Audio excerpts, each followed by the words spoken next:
Salut, bienvenue sur Picomat. Dans cette vidéo, on va faire un exercice qui concerne le bénéfice maximum. Donc, si tu t'intéresses aux polynômes et puis aux extrémums, cette vidéo, elle est pour toi, même si tu t'occupes pas trop de ce qui est financier.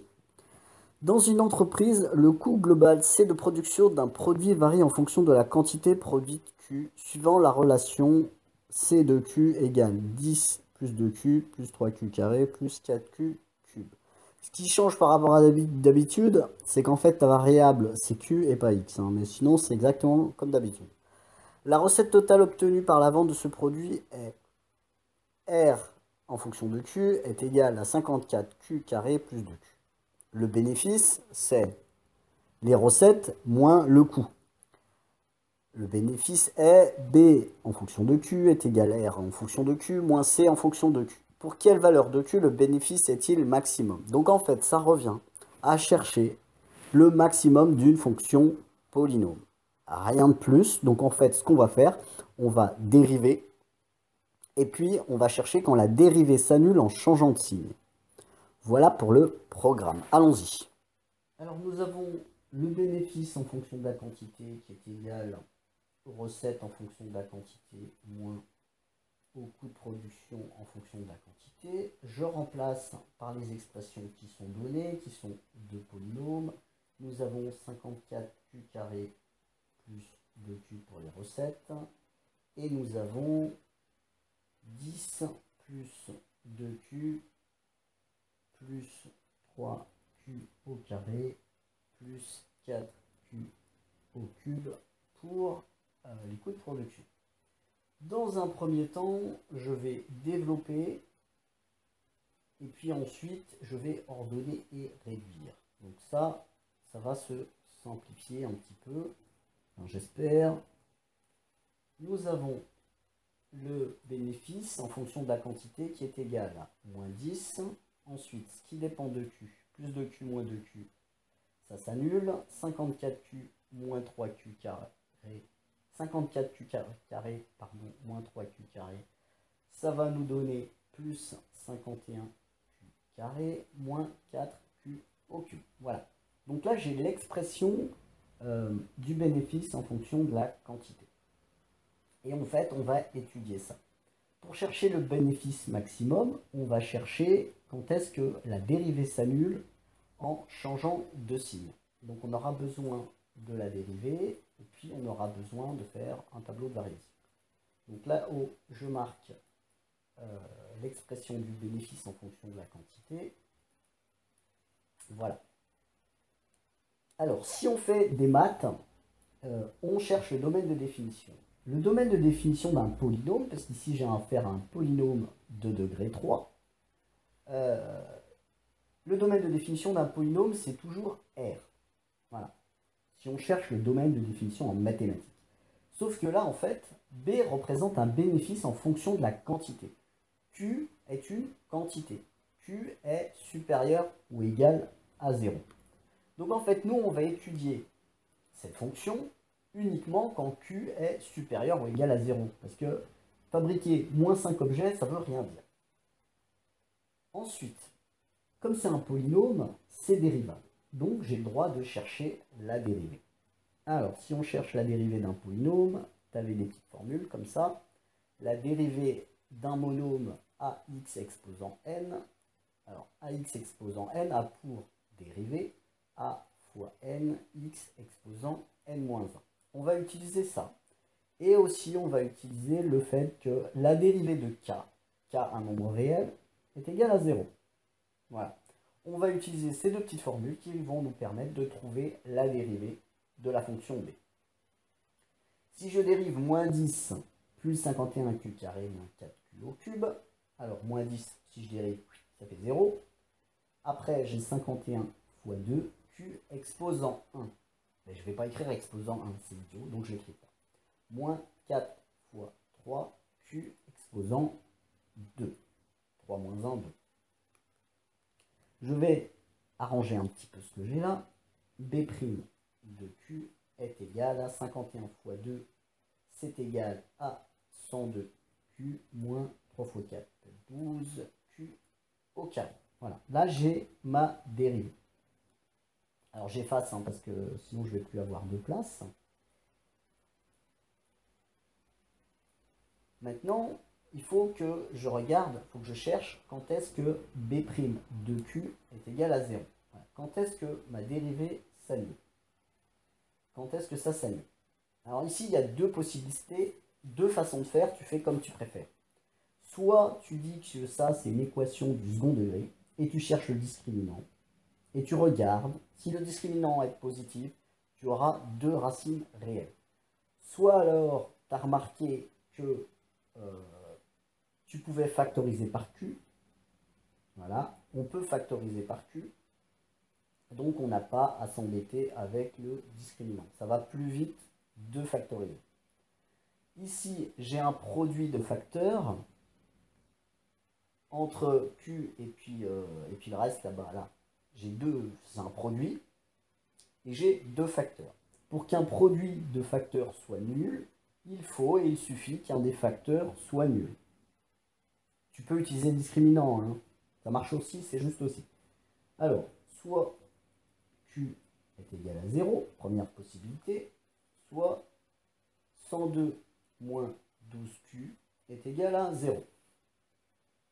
Donc q il est égal à q, dans le deuxième cas, q est égal à 102 sur 12. Alors 102 sur 12, c'est une fraction qu'on peut simplifier déjà par 2, ce qui va me donner 51 sur 6.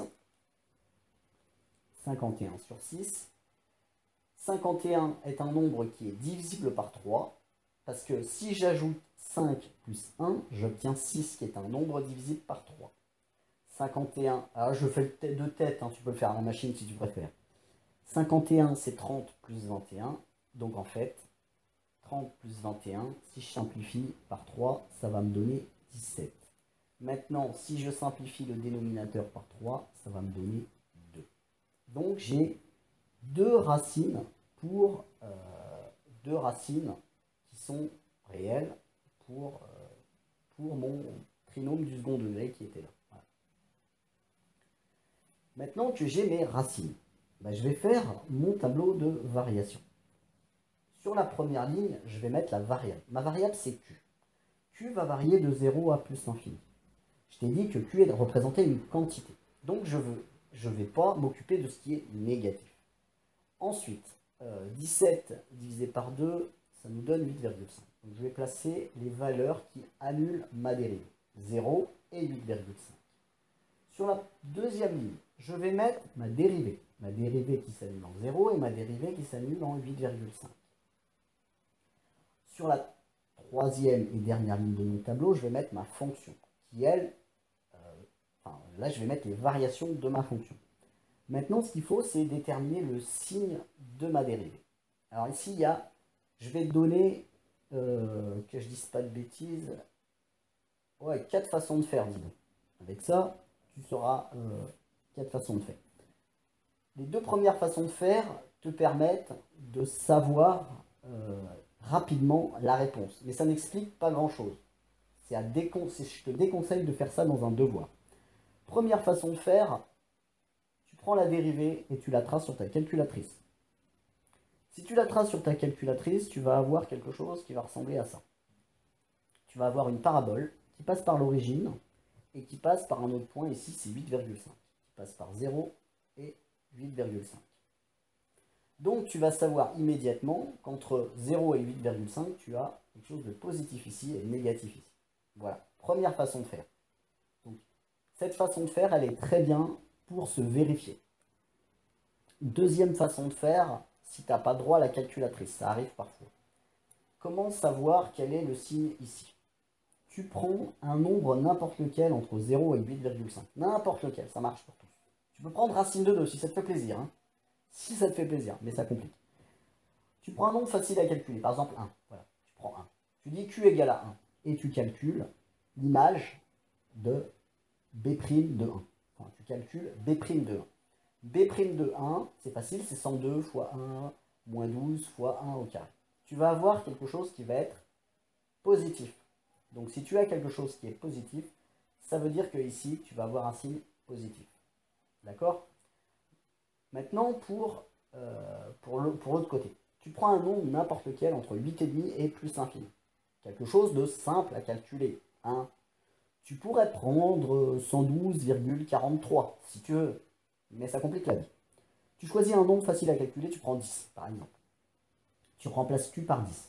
102 fois 10, moins 12 fois 10 fois 10. Tu vas obtenir un nombre qui est négatif. Donc tu sauras qu'ici c'est négatif.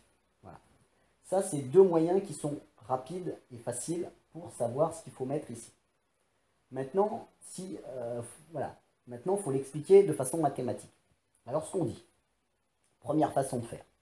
Première façon de faire, on dit que notre dérivé est un trinôme du second degré. Et quand on a affaire à un trinôme du second degré, petit rappel de cours, un trinôme du second degré, c'est par exemple f de x égale ax au carré plus bx plus c, voilà. Si je veux connaître le signe de f, quand x tend vers, quand x tend de moins l'infini à plus l'infini, ici il va y avoir x1 et x2. Alors si on a x1 et x2, hein, imaginons qu'on ait deux racines, parce que ça c'est notre cas. Hein. Tu remarqueras qu'ici on a deux racines pour notre trinôme. Ici, si je me place ici, en fait, f va être, le trinôme va être du signe de a. Et a c'est quoi? C'est le coefficient qui est devant le haut carré. Alors ici, je vais avoir signe de A. Signe de A. Donc, c'est du signe de A, on dit qu'on est c'est du signe de A à l'extérieur des racines.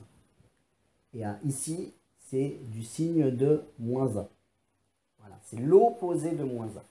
Ici, si je regarde... Pardon. Si je regarde mon trinôme, ici, A est un nombre négatif. Donc en fait, on va avoir quelque chose de négatif, négatif et positif ici. C'est quoi mes x1 et mes x2 là? Bah, ici, x1 il vaut 0 et l'autre, x2, c'est 8,5. Alors ici, entre mes deux racines, ça va être positif et à l'extérieur des racines, c'est négatif. Donc là, tu fais un petit blabla à ce sujet. Deuxième façon de faire, donc ça c'est la façon que je te conseille d'utiliser. Autre façon de faire, c'est avec les inégalités. Si tu es super à l'aise avec les inégalités, c'est parfait.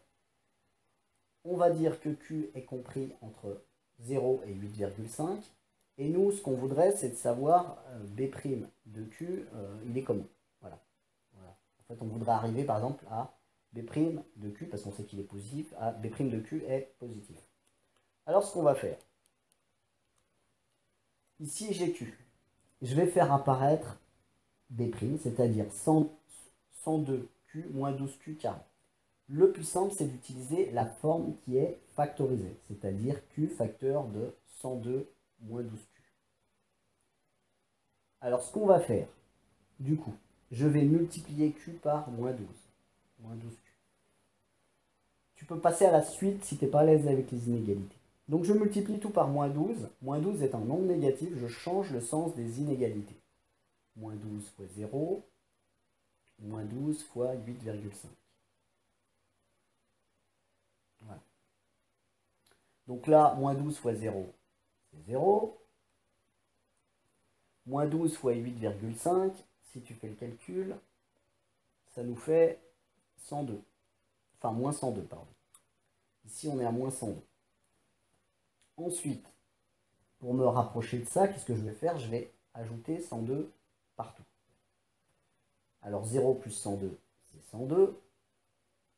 Dans l'encadrement, j'ai 102 moins 12Q. 102 moins 112, ça fait 0. Toc. Ensuite, pour m'approcher de B', je vais tout multiplier par Q, qui est un nombre positif. Donc tout à gauche, dans mon encadrement, je vais avoir 102Q supérieur à 102 moins 12Q facteur de Q supérieur à 0 fois Q, 0. Q est un nombre positif, je ne sais pas si je l'ai déjà dit, donc du coup on ne change pas le sens des inégalités. Au milieu ici de mon encadrement, j'ai fait apparaître B'.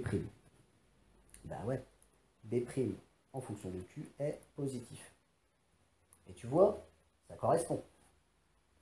C'est des moyens différents d'obtenir la même chose. Maintenant, on peut faire exactement le même travail avec des inégalités quand Q est supérieur à 8,5. Q supérieur à 8,5, je vais m'approcher, enfin, je vais faire en sorte de faire apparaître ma dérivée ici. Alors comment je vais le prendre? Je commence par tout multiplier par moins 12. Donc moins 12 est un nombre négatif, je change le sens des inégalités. Moins 12 fois 8,5, ça me donne moins 102. Je vais ajouter 102 partout, enfin à gauche et à droite. 102 moins 102, 0. Et après, je vais tout multiplier par Q qui est un nombre positif, puisque Q est supérieur à 8,5, donc il est bien positif. Q facteur de 102 moins 12, Q est négatif. Donc ça, bah c'est B'. B' en fonction de Q est inférieur à 0. Quand Q est supérieur à 8,5, notre dérivée est bien négative. Voilà. Donc maintenant que j'ai le signe de ma dérivée, je peux indiquer les variations de ma fonction b. Quand la dérivée est positive, la fonction est croissante. Quand la dérivée est négative, la fonction est décroissante. Comme je suis un peu feignant, que j'ai pas envie de trop calculer, bon, là-haut, ici, je vais avoir l'image de 8,5. C'est à calculer. Et donc là, j'aurai le bénéfice maximum. D'accord? Ici, j'aurai l'image de 0. Alors l'image de 0, c'est à calculer, mais c'est pas compliqué, c'est moins 10 du coup. Voilà.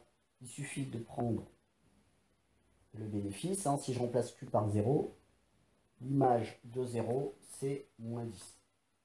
Voilà, ça va vite à calculer, donc je vais le calculer. Moins 10. Et en plus l'infini, qu'est-ce qui se passe? La limite d'un polynôme en plus l'infini, c'est égal à la limite du monôme du plus haut degré. Le monôme du plus haut degré, alors le plus haut degré c'est 3, le monôme du plus haut degré c'est moins 4Q au cube. Si Q tend vers plus l'infini, bah tout ça, ça va tendre vers moins l'infini. Voilà. Donc en fait, j'ai déterminé le bénéfice maximum. Ça va être l'image de 8,5 que j'ai la flemme de calculer. Je te laisse le calculer. Il y a une playlist qui concerne les L1 écho. Donc je t'ai mis le lien en description. Si ça t'intéresse, tu peux regarder. Voilà, je te dis à bientôt sur la chaîne. Ciao!